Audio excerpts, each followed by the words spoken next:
Greetings and salutations, travelers. Welcome back to the Inn of Planar Crossroads, and as always, welcome back to our Around the Hearth discussions. We hope you have been enjoying Jumbled January Jumble. There we go, January Jumble, and it has been fun. It has been nice to kind of stretch out from the themed things. I'm glad we included a month where we don't do that. Get this nice moment to stretch a little bit and talk about things that aren't specifically themed. This time we are discussing complexity conundrums, talking about narrative complexity a little bit. It goes along with our last chat about plotting, kind of planning out your adventures and stuff, and modules versus not using modules and stuff like that. So it'll go along with that. Before we jump into that though, let's go ahead and do our Dan's introduction and announcements. This time we will start with me like usual, and it should be Dan, I think, and then Indeed. Skrat. So I am Adam L. Spain with the Inn of Planar Crossroads, and you can find that at innofplanarcrossroads.com or theiopc.com. Either one of those works. And it is YouTube, Rumble, BitChute, Twitch, Twitter, Instagram, Facebook, Subscribestar, PayPal, Locals, Patreon, or direct contact to get a hold of us. Any of those work. And hopefully you've been enjoying the content the past little bit. Like I said, this month the only announcement is that if we have changes, those changes are going to be just announced as they come up, rather than waiting until March. We were waiting until March the past couple years to do major updates on the visuals of the channel, but just to get things done and not have to wait and put things off, we're going to just announce as we make those updates. So that's the plan there. I think that's all that I have. We are discussing a bit behind the scenes, and you may have gotten hints of this in the past two chats, of switching a little bit around to where we have some things that might get shared in a single page on the Discord or something like that, if we create them. That depends on how busy 2025 gets. So, that's the thing. Indeed. But that's our announcement. Dan. Hi, everybody. Dan from Avenue Studios. You can find us on YouTube, Rumble, anywhere you listen to podcasts, and our website, avenuestudios.media. For January, we have our Philadelphia Area Gaming Expo live stream. That'll be up. Hopefully, maybe I got to see you there. If not, check out the DC-20 one-shot that we did live there. And also, Chris and I are guest starring on the channel Moonskull in a Starfinder 2E campaign, so we'd love to see some of the Interplanar Crossroads travelers say hi over there too while we're playing. It's a lot of fun. And yeah, I think our next, because we'll have finished the DC-20 campaign we're running on our channel, and next we're looking at Battle Zoo Bestiary from Roll for Combat. We're going to do something in there, so hopefully we'll be starting that February, something like that. So I'm looking forward to that. Maybe some Eldamon, who knows. Monster parts. Jake loves the monster parts. Yeah. And of course, Mother Ducker. Of course, this won't be in the store anymore by the time you're watching, but check out our merch store too. We'll have some funny shirts on there. Of course, they're inside jokes, so you gotta watch the streams to get the inside jokes. I don't know how much of an inside joke Ding Dong Mother Ducker is. That one's that's pretty good. That might be coming back around pre-Thanksgiving, because I realized I didn't have a lot of Thanksgiving shirts, and now I do. Perfect shirt to wear to Thanksgiving. It's perfect. So yeah, that's us. We're weird and have fun. Yeah. And that means we're at Skrat. That's me. I am Skrat from A Squirrel Plays over on YouTube and on the YouTube, and making videos talking about TTRPGs, doing like towards the end of the year, though it's a new year when this goes out. We are currently at the end of the year. I squeezed in a lot of extra TTRPG reviews and I will be getting more into those, and I'm making Avenue Studios play those games as I review them. So these are more indie, smaller scale games. EZD6 is probably the biggest thing that I've ever reviewed. I think it's pretty well known at this point. But to this day, people still comment on that video I made a long time ago. Just found out about this, so it's doing good things. But other than reviews, I do like to talk about the more creative side of TTRPGs that can get into some of the mechanics and rules and things like that, but more so world building, character building, things like that, working with magic systems. And I like to approach it from a writing perspective because I will shill for myself again here. That is what I do. Oh yeah. I like to write. Been doing it for a long time, so a lot longer than I've been in the TTRPG space. So I still consider myself the new guy in TTRPGs. So as long as I keep surrounding myself with people that have been in it longer than me, I am the guy. So It's always true. it works out. But yeah, man, that's what I do. It's been a lot of fun. Community's been pretty great. I've enjoyed it. So yeah. There you go. And we have enjoyed his content. And we have also enjoyed the content of the individual that he suggested for Levi's shout out, which is Rolling Stag. So that's 258 subscribers that Rolling Stag has right now. Pop on over there, give him a subscription, put him a comment in one of his videos and say, hey, Dan from Avenue Studios said to say you were fresh meat. Yeah, there you go. That's Fresh pretty meat, fresh You don't actually have to say that, but go over. You can tell him that the Interplanar Crossroads, Adam from the Interplanar Crossroads, Dan from Avenue Studios, or Skrat from A Squirrel Plays sent you. But if you're going to do that, don't associate me with the fresh meat comment. That's a Dan thing. That's a Dan thing. But, Shameless. Yeah, that's me. all right. Well, that's our shout out. And all jokes aside, that means we can get into our discussion. So, grab your preferred beverage. Join us on this, considering it's dead winter, cold December. Cold January. We're in December. Cold January. It'll still be cold. It'll still be cold. As we discuss complexity, conundrums, Skål. Skål.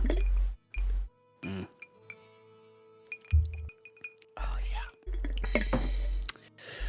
Oh, good. All right. I'll save it for bonus. I have something for bonus content. I'll tell you guys after. All right. Well, for complexity conundrums, to start off Kane's conversations, we've got some points. So, complex versus simple. My answer to that is, ¿por qué no los dos? Why not the two? It is possible to enjoy both, and it is possible to even have both kind of incorporated into a game that you're playing, and I'll touch into that in a minute. So one-shots are great for simple systems. Nuts works really good for a simple system to do in one-shots. EZD6. Let me see, what's another simple one we've played? Tricube Tales. We talked about that in the last one. That's a very simple game. Really fun. So there you go. Those work really good for those just getting to, especially if you're new to either running a game or if you're new to a group. It's a great way to break the ice. For getting integrated into a group or getting a new group started is to do a one-shot or two and decide how you guys like to game and stuff like that. And one shot or some shots, those benefit from those simple systems. Some shots can be either one. They're usually better for simple systems. Tend to be better for one shot, but you can do a mid complexity or even a full complexity if you're trying it out with your group, or a some shot. But if you're going to try out a complex system, giving it more than one time to figure it out is probably best. So that is something to keep in mind, and that is true for full campaigns. Full campaigns can benefit, they actually can benefit from being in slightly more mid-range to actually complex systems. So a mid-range system is like Pathfinder 2E. D&D is D&D 5, well, D&D 2024 edition or whatever it was, I don't know. I hate the naming convention. Yeah, if you were going to do years, you just should have started doing years. But anyway, Yeah, it's fine. those systems are kind of your mid-range. Your D&D 5, whatever version that is going to be slightly less complex than D&D, and then Pathfinder 2E or Pathfinder is more complex than Pathfinder 2E, and you have this kind of scale that you're going on. If you're going all the way to GURPS or something like that, you are on the complex. You've gone complex. And like I said, there is some benefit to that in a campaign setting where you know you're going to be spending a lot of time in this world and in this system. And I'm saying don't be afraid to mix and match, because not just in that, but I mean actually when you're playing a game in a setting, don't be afraid to say, this one shot we're doing, we don't need full characters for it. Let's just throw some characters together in Nuts or Easy D6 and play through and have some fun in this setting. You know, explore the setting, because the setting is the set piece then. But if you want to have a full campaign in it, you're like, okay, what system now fits best for a full campaign in this setting? So don't be afraid to take Golarion and place a Nuts game in it. You know, you can do that. Don't be afraid to then take and go back to the system that it's made for if you want to. You can also do that. And I've got an idea of how to do that organically within a game or within a setting, but I'll save that for as we get some thoughts rolling. My final point is that which starts simple inevitably becomes complex, and I can expand on that if desired, but that is my axiom for TTRPGs. So those are some things to get started on. We can start where you guys want. I'll just real quick. I totally agree. Using a setting and being okay with it in multiple systems. It's if anyone needs permission to do that, I mean, who am I? But I give you permission to do that. You're Dan from Avenue Studios. Yeah, I break all the stuff. But we've done it with my homebrew setting from Bomb Squad. It started in Open Legend. We've played in the setting in Cogent. We're playing in DC-20 now. Trying to remember if we've done any others yet. I don't know if we've done any others, but I see no problem in putting that using Pathfinder. Nuts, of course, like Adam said, the simpler the system, the easier it is to put into a world setting. Generally, I guess you could come into some issues where if the magic is really controlled, you got to be careful. I think that can, or technology, that might be the only place, as long as you know everyone's on the same page. But yeah, that was my first thought. Yeah, absolutely. Other systems, same setting, no problem. That's my thought. Yeah. I like rules light. I'm not complaining. You guys know this, but for those watching, I started in 5e. I got roped into GMing a campaign, yada yada yada, and to this day, having played other games, I would, and a lot of people disagree with me, I would consider 5e a crunchy game. Just because there's a ton of spells to keep up with. Everything is spelled out for you. You know, there's rules for cover and running and jumping and all this good stuff. It's way too much for me. Not that it's too complicated. I just think it ventures off into that territory where it takes away from the experience. But I understand that some people like that, and we will get into that more. I kind of forgot where I was going with that. I was also going to say, everybody I have talked to that says 5e is not a crunchy system, they always defend it with compared to. And I was like, oh, yeah, well, you know, heart surgery is easy compared to something else, I'm sure. Everything's relative in the end. Yeah, it's like, that's not an argument. But anyway, me and Avenue Studios actually played a game called Fathom not too long ago, and the character creation was extremely crunchy. Like it was, yep. It was difficult. And granted, we were starting at a super high level, which did not help. But I feel like on top of it, yep. Yeah, but I feel like the gameplay is not that difficult. So yeah, actually, I would agree. Because it's just D6s. You're just rolling D6s, and they're all based off of your stats, which... The core mechanic is simple. Yeah, and I think a lot of that confusion was just really bad wording. The game's still in development, so that's obviously something that can be hammered out. They might figure out how to word things more clearly, and it might simplify it. But even then, character creation... It kind of leans into that 5e thing where you have all these abilities that are spelled out, and that one was more complicated because there were so many status effects. Every ability was determined by something else happening. It wasn't, I'm just going to cast this when I want. It was like, nope, I have to be in this position with this status effect currently going on, and it's whatever. Wait. Great for a video game. Everything they had would have been great for a video game, and I think that was kind of our general consensus of our experience. Was great video game. I believe that was slightly intentional. I think that was intentional. They were trying. It was. They said they were inspired by Diablo.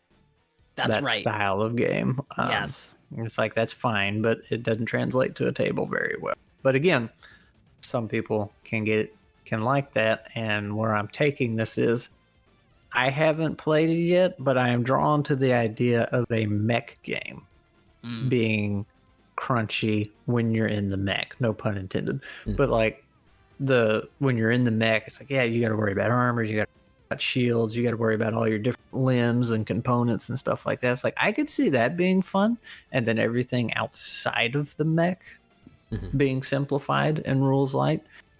Because the mech is a complicated piece of machinery, and you could take that with if you had a TTRPG that had a heavy focus on like flying spaceships and stuff like that. I could see that crunch kind of enhance the narrative a little bit, but I haven't got to experience that, so I don't know. I have played rules light mechs, and it's fun. You're stomping around, right? For sure. It's very simplified. It's like, okay, I'm just a bigger version of me. I have all the same stats, you know. And Nuts is the same way. I'll pick on my own system. Like, you get in a mech, and yeah, you got your own health pool and a bunch of extra skill dice, and it makes you feel stronger. But it's essentially just a bigger version of you. You know? It doesn't have its own. And is Lancer's kind of a crunchy one, isn't it? Its complexity is, from my experience looking at it, not playing it, but looking at it, its complexity is kind of similar to Pathfinder 2e, you know? Okay. It's kind of it gets mentioned a lot, and the person that brings it up a lot, they're like, yeah, there's just more than I want to get into. It does have more things to think about. Apocalypse Frame is the other one I'm thinking of, and that's powered by the Apocalypse mech system, so it's probably nowhere near as crunchy. Hello, cat. Right. But yeah, I don't. Yeah, I think that's a good point, though. I think that's a good point, though. There's a certain amount of verisimilitude that you get from stomping around in a mech that you know you have to keep track of all the details on.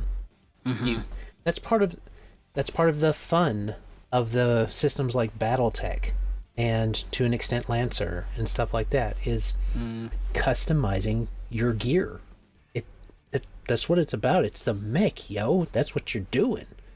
And this is a good point to make with whatever you're working on here. Like, simple systems, sometimes it's fun to do certain games in those simple systems and keep them there. And then you have other systems where it just feels more involved. You feel more involved, like you're actually the character that's making these decisions within this game, when you have to consider, hey, I could get a couple more points here on this gear shaft, or on this, like if you were doing a racing game, if you were playing a game where you're racing around, you would want to get into, that's part of the buy-in, is getting into the details of that machinery and being like, if I get this cylinder, this engine cylinders, I can get these this brand pumping right and stuff like that. I can't get this gear shaft for this particular engine, all those things, those nerdy gearhead things can be something that you're not going to get if you do something like EZD6.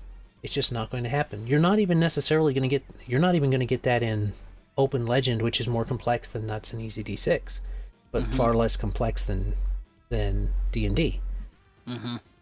And it just feels better when you have the right game for the right system for the right game. And I think that's where my big issue, well, one of my big issues with 5e is big Crunchy doesn't feel right in a fantasy setting to me.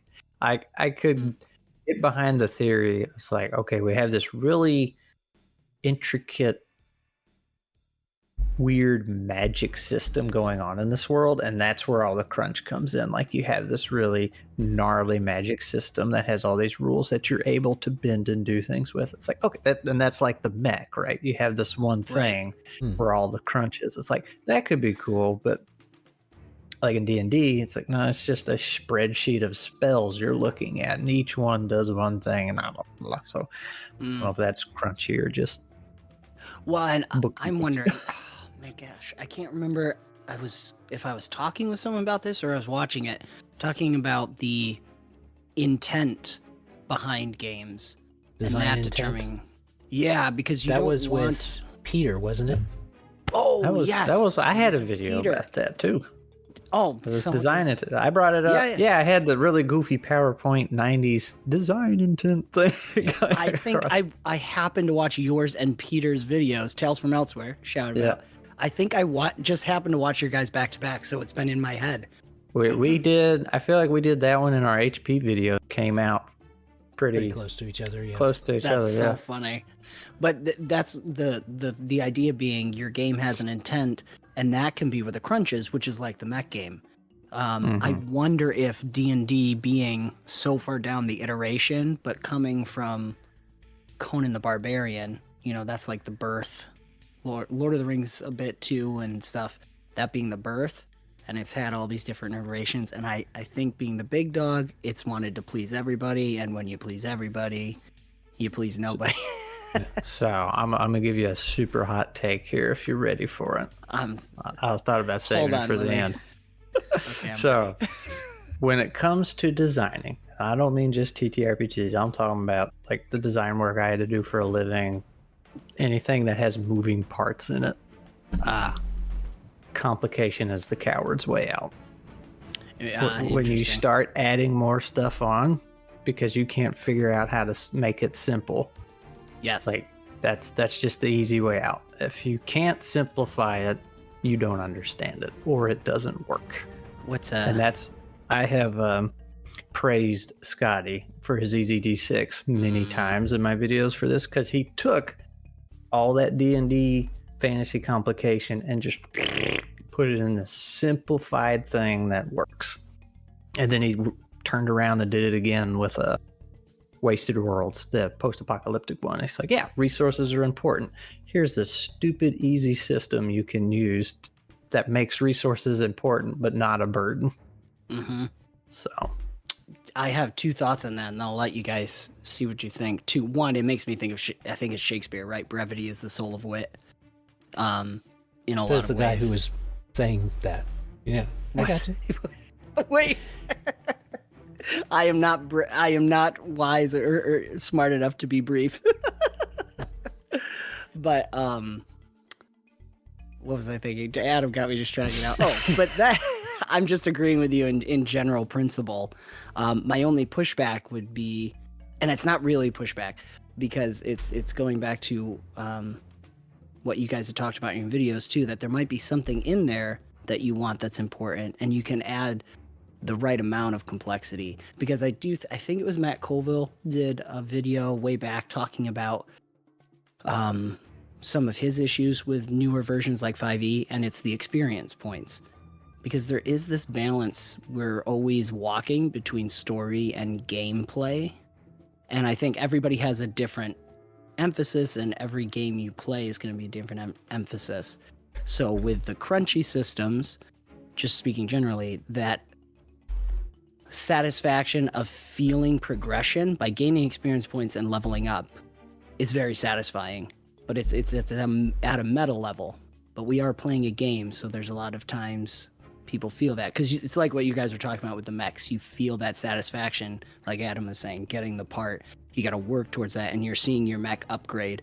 And so having a system that reflects that, but the complexity is within the mech and putting it together and operating it. But that's your intent when you go to design it. Where I think the systems we think don't do it well are probably trying to do it in too many places, and you don't, maybe the reason why is lost. I don't know. I kind of feel that's what you're kind of getting at, Skrat, with 5th edition. You're like, why? It's bloated because it's Right. gotten so big and it's lasted so long, and people have quit. New people got brought on, and instead of understanding, simplifying, and going from there, they just, well, here's something new on top of it. So. Yeah, I just thought of the mud monster in Spirited Away. You know, it's just all that crap on it. You gotta wash it all off. Yeah. But yeah, so I think, like, I think about Fathom was definitely over complex. But I think their idea for the action, they wanted the combat, because everything was combat. My struggle with that one was the combat was hyper complicated, which is what they were really focused on. But I felt like outside of combat, we weren't. And I played, it's a sneak peek for when I have my interview with Wes, but Into the Odd, I felt the same way. I couldn't do anything outside of combat because the system just didn't have it. So Wes was being very, it was a great game. Wes ran it well because he was just like, yeah, you go do it. But there was a part of me, it was the part of me that wanted the game part where I would love to use something on my character sheet that affects things outside of combat. That would be nice. Yeah, as a player to go in with that, you see players and GMs and players both. You spend a lot of time making these characters, and the time spent making the character should be commensurate to the amount of influence they have from their sheet. So if you're making a highly complex character, I think this might be able to temper a lot of people's desires too. If you're making a bruiser warrior that you spent like 5 minutes getting the feats and stuff for, and you're done, well, that's what you're gonna do. You're gonna fight. Right. That's it. That's what your character sheet's for. That's what that character does. If you're a 5th, 6th level wizard who, in like 3.5 and Pathfinder 1E, you had to pick your spells specifically each day to make sure you had just the right ones for the situations that would come up. And you took the time to invest that knowledge into it, and you want to have a commensurate outcome to your planning. You want to be rewarded for the effort that you put in. So if there's no commensurate outcome, don't make it any more complex than it has to be. That's a really fair point too. It's kind of a bit my fault with Into the Odd because they're rolled characters. You just roll dice and you make the character in a hot second.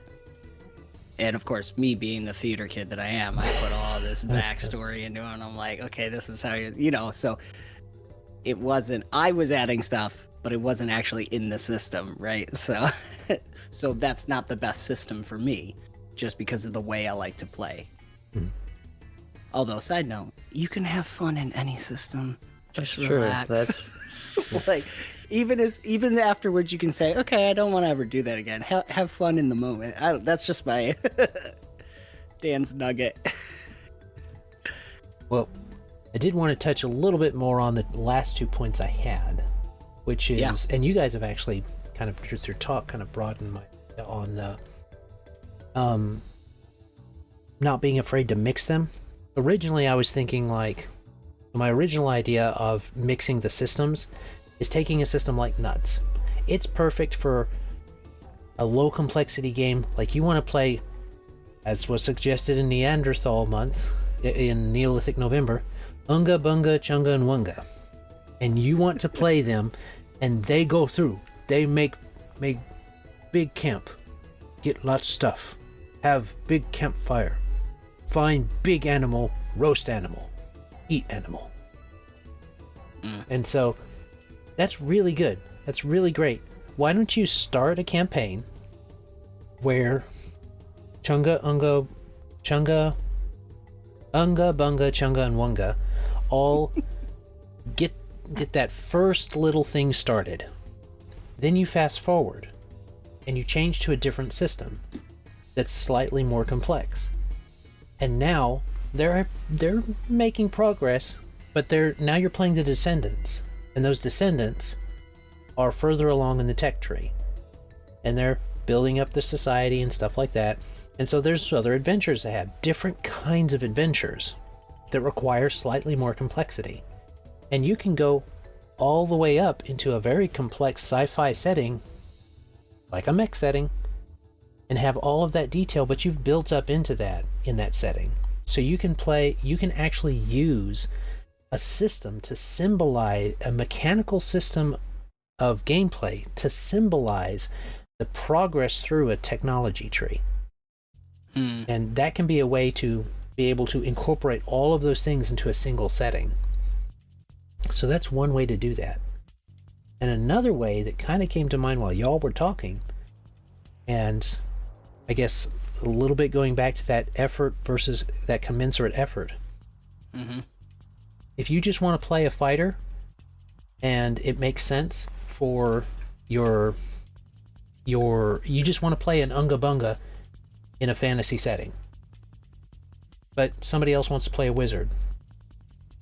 If you've got the mental bandwidth for it, and you know, as a GM, if you've got a mental bandwidth for it and you know a really simple system like Nuts, and you know another system like Pathfinder, you wouldn't even need a stat sheet for the monster in Nuts.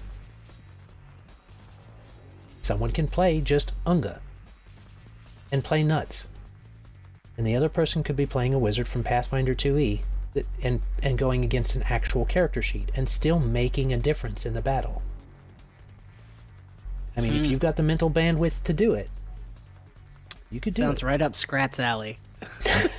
Yeah, I don't know that that's a Skrat thing. No, I'm teasing. No. That's Why fascinating. Skrat made Nuts. It's a fascinating thought. It would be. I'd would be willing to try interested in that. yeah, that's where I am with it. I'm like, I don't know. I think we need to make Jacob do it.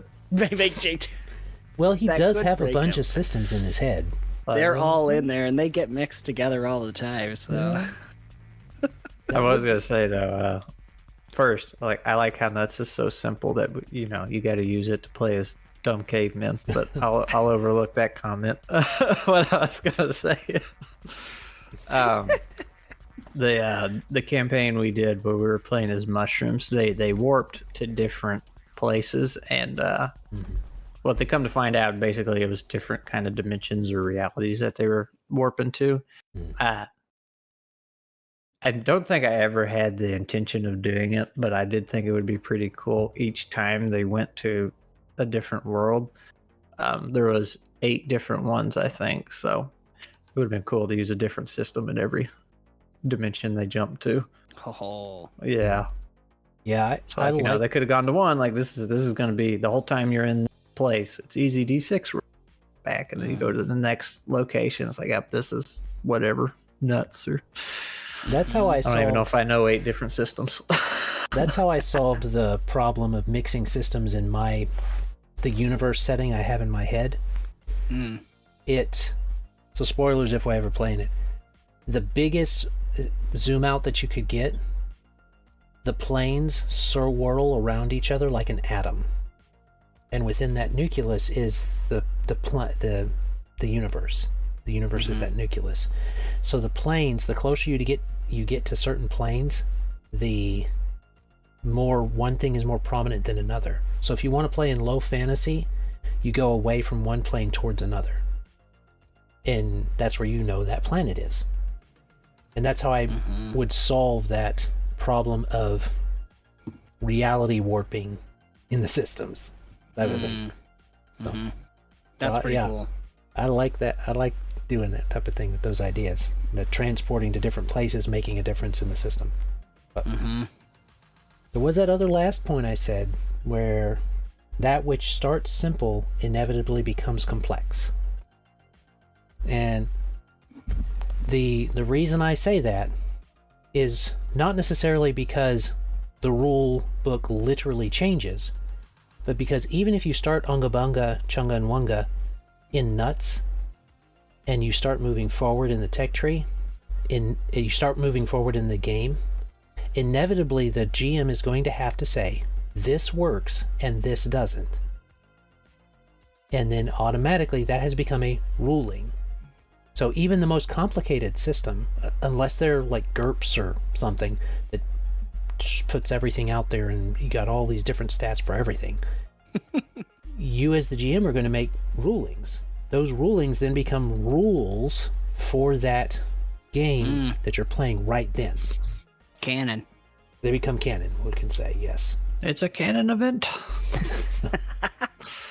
So, yeah, that's a really fair point. And it'll be different at every table, too. That's not... Right. That's for you. Going back to our previous discussion, in this world at this table, this is now an additional addendum to the main rules. So it's not something that is good to fight against. When you see that happening in a game, especially with a game that's not got a lot of rules hammered down, just know that's going to happen, and you can just roll with it when it happens. And then the beauty of that is that you only reach the level of complexity necessary for each situation before the storyline will end eventually. So that's, if you played a full campaign in nuts, you would eventually have rulings that set forward for that game and that campaign things that were in universe a thing. So someone flubs a roll, and then the story kind of rolls around how this didn't work because of this reason. Well, now that's part of the canon, and you can roll with that in the forward, but you don't have to come back to that every single time you play in that setting necessarily. It's just for this campaign that it works that way. So you get to go back to baseline each time you play a new game, a new campaign.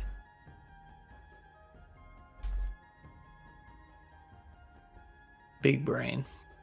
Big brain. All right. Well, does Skrat have a final question? Oh, let's see. How about this one? When playing a crouchy game, do you find your character not becoming the character you had in mind and instead becoming what the rules say it can be? Or does rules light games alleviate that for you?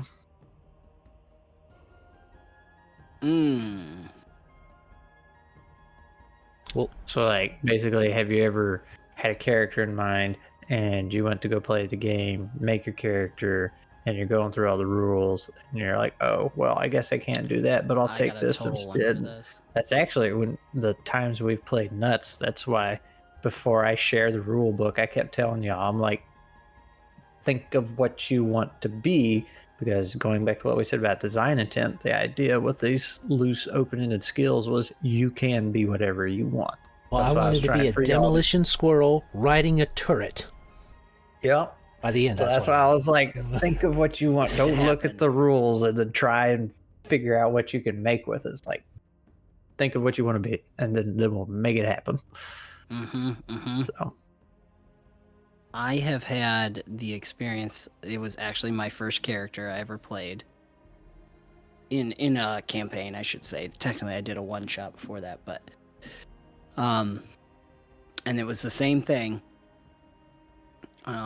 Where I had a character in mind, and the rules did not allow me to do it. And there ended up being homebrew. There was a slight problem in that. And maybe this is true for Crunchy systems. I had a character in mind, and I didn't have the guidance from the Game Master to make it correctly. And there was actually some things where the Game Master, they had a opinion on letting flaws be a thing, so I ended up being totally statted incorrectly for my class type, on top of not being what I wanted. So it was just a mess. It was a mess. So this is all Jacob's fault. This is what I'm hearing. It's all Jacob's fault. It wasn't Jacob. It was another GM. Great person. It was just me not knowing as a player what I was looking for and being influenced by what the other players are building, and then the GM style of gameplay and making character decisions. As a GM now, I am like, well, I would never do it that way, because I'd want someone to know, hey, if you're gonna do this, these are the problems in the rule system that you'll have. So that was one where I realized far too late. I was like, I actually didn't want to play the class I was kind of talked into, but I didn't know any better because I didn't know the system very well. It was my first time. And then on top of it, I was statted just completely wrong. My main stat was one of my dump stats. Oh, and no. It was Pathfinder First Edition. Ain't gonna work. I mean, you could roll like Austin and make it work. Well, that's true. I do not do that. So that was on the negative side. I'm curious if I don't know if that's a true statement or it's just a correlation.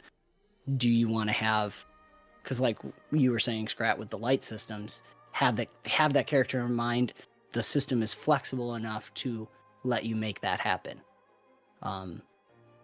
Versus with the crunchy system, you might want to. I tend to start building it. Like I'll have it kind of a general idea, but then I'm like, I better start building this. And as I build it and make my selections, that's where I start to flesh out who the character is.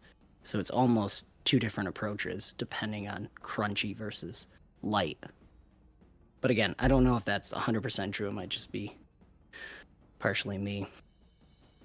Well, for my answer, yeah, there's definitely systems. There are times when I've wanted to make a character that does not fit into that system. It just will not. You can't do it. Like, grappling builds are notoriously hard for TTRPGs because pull up the Pathfinder First Edition grapple chart. It's like a full 8x11 page. It's not simple. And then no, that's 1E. It's not simple in 5E. It's not simple in 2E. Well, I mean 2E is not as bad, but the 2E Pathfinder is not as bad. But I agree. Yep. There's not. I like the idea of a grapple build. There's just not a lot of good ways to do it. I was able to play one very uncommon race one time, and do really good with a grapple build. And that was when I got to play a Trox in Pathfinder 1, which is that big buff insect race that has an extra set of arms that they use to grapple with. And I had a burrow speed, so you drag people underground, leave them there to die. And it'd suffocate. So, you know, that's how you do it. Earthbenders really would do it. Yeah. But that made me think more critically about what I wanted to play in certain systems, though. So I know if I want to play a grappler, I don't play Pathfinder 1E, and I don't play 5E. That's one of my tests for a system. Can you make a grappler in it? Just a personal thing. Can I make a grappler in it? If the answer is no, well then, I know that this is not going to be a system that's going to be flexible enough for each thing. Now, that's my answer to the question. I did want to touch on what Dan said there about the flexibility of it being good for characters. If you're the type of person, this is kind of a recommendation. If you're a type of person who has no problem grasping the mechanics of a game, but the role-playing part is hard, starting out and playing some one-shots or some shots in a rules-light system with that character can be helpful for fleshing out their personality. If getting into the head of another personality is a trouble for you, you can use that as an exercise. You still have enough mechanics to force yourself to roll dice, but it can let you get into the head of that character.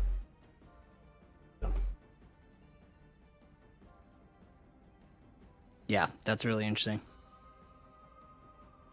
And there are people, I think, Skrat, we've talked about this before, like my wife, Kristen, while she enjoyed playing Open Legend, she prefers having the pre-written spells.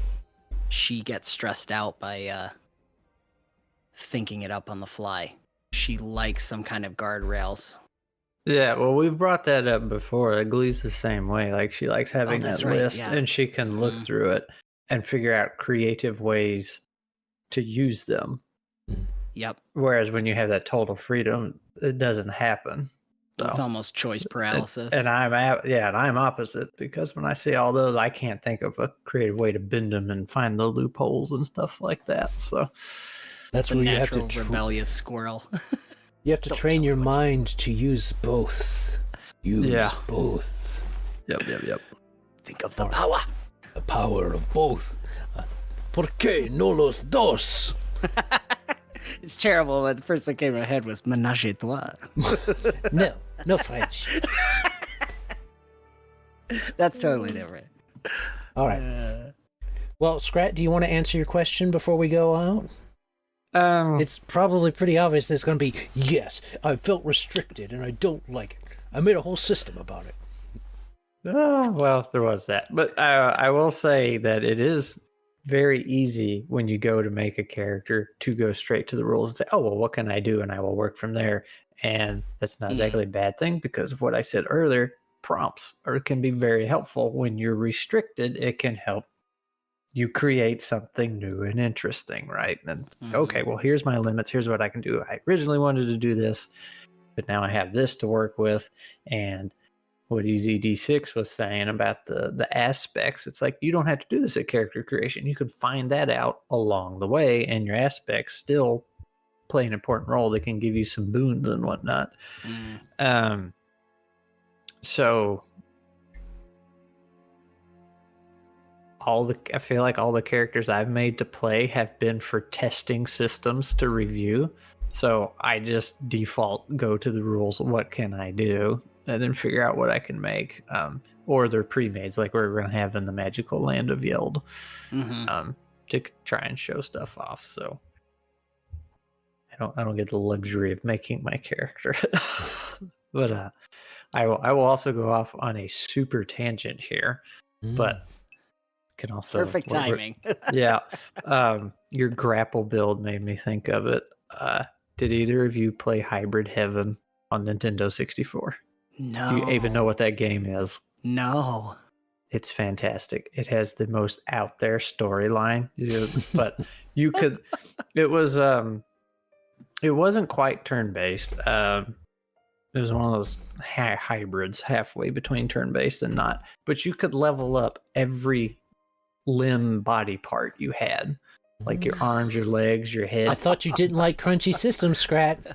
Well, I do in video games. He does in video games, yeah. Caveat.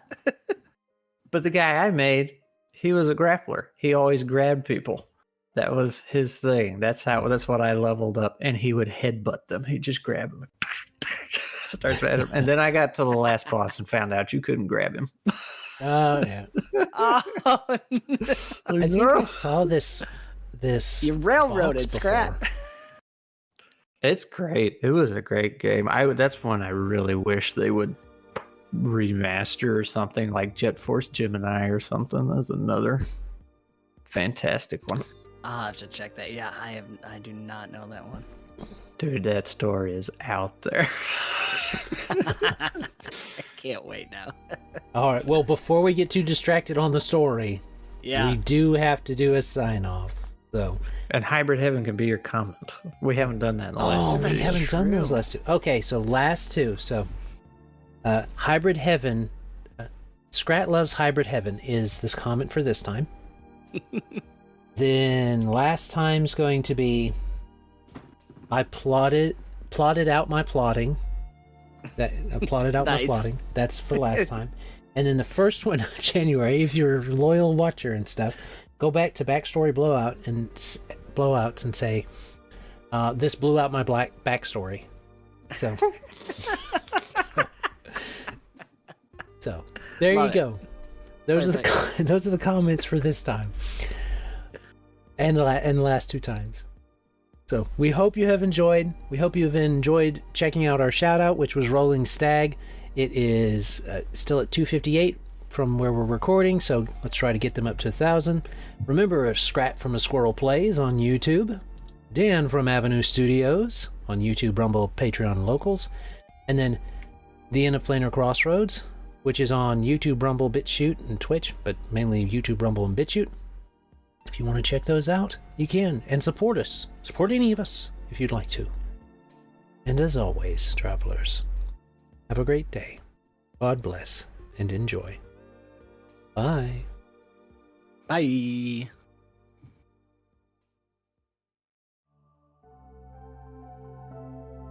This content was made possible by travelers and viewers like you. Thank you.